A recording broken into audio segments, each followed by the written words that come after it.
Ladies and gentlemen, this is math or dice bingo, however you want to call it. You can see my board here.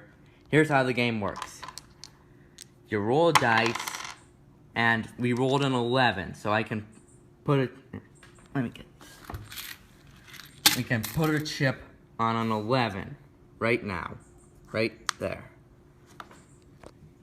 So you get to build your own board with numbers 2 through 12. And you know how 7's more common than 2 and 12? So you have to build a board with that in mind, but keeping in mind, if you have a board of all 7s, you only get to place one chip down. You only get to place chips down when you've got a 7, if you have all 7s. So the idea is to balance between having options and having a lot of spaces, and being able to play a chip each turn.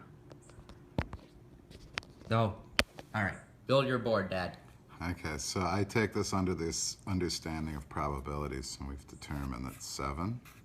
Yeah, 7's the most common, and then further from 7, the less common. Yeah. You can have a board without 2s and 12s if you want. I haven't done this for a little while. 8 is highly common. Yeah. 9. 6. 6 or 10, I haven't made up my mind. And so primarily, I want the diagonals loaded because I have the free space. Yep.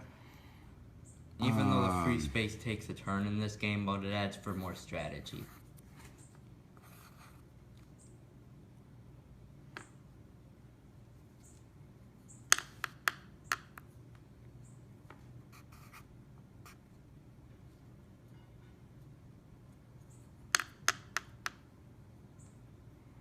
Well, I guess I'm not thinking about the 4-corner bit anymore, so we can do this. Yeah, 4 corners is my favorite game mode. I've made game modes for this, and 4 corners is the one that we've probably played the most.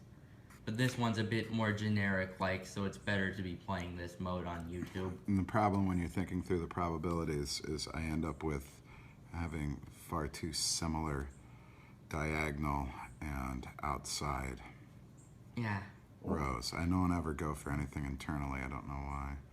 Just a propensity to be on the edges, be to the reinforcement, if we were thinking about this architecturally. Somehow has tainted our thinking on it. But let's do one that gets me a win with a 10.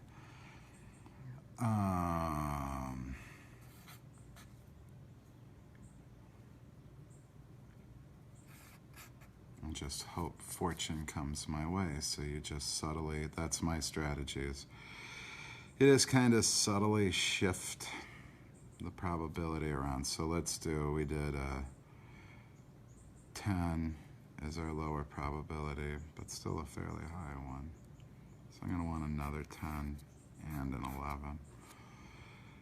And I don't think you can have a successful run without a 7. I think the probability of that's incredibly low. Or an 8. But let's do this one a little differently. Let's see how this recording's going. Looks like it's working just fine. Let's put a 4 in here.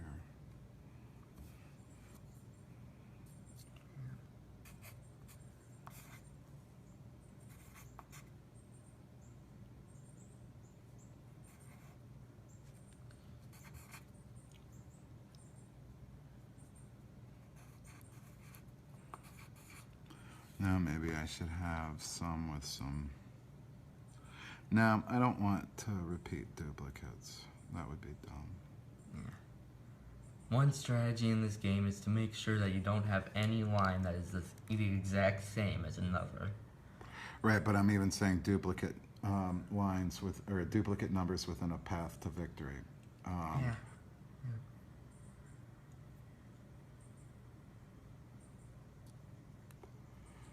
I don't know, it'd be interesting to try to pad it to see if, let's say, I start landing a lot of 7s, and I want to...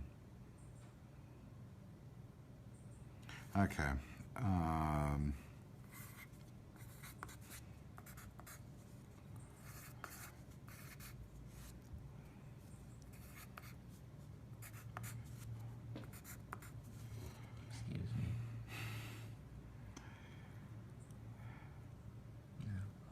It's a bad one.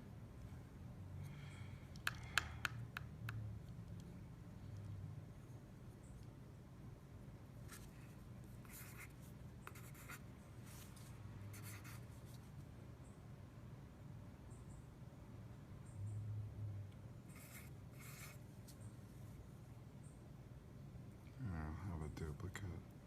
So maybe do a dupe here.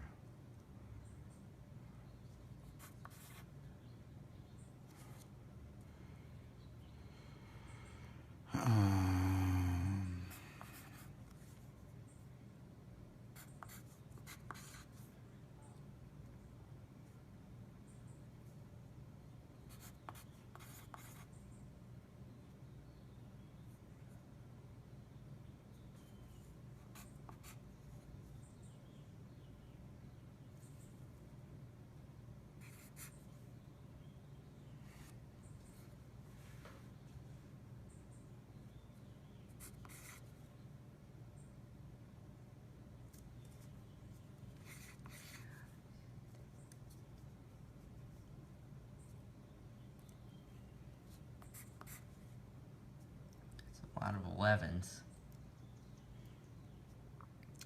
Yeah, I'm doing something a little different. I'm almost looking at this like a Sudoku.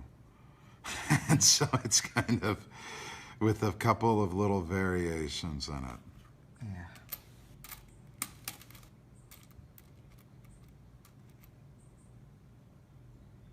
I kind of want you guys to learn the strategies for yourself, so I'm just going to keep my trap shut. All right, let's do it. All right.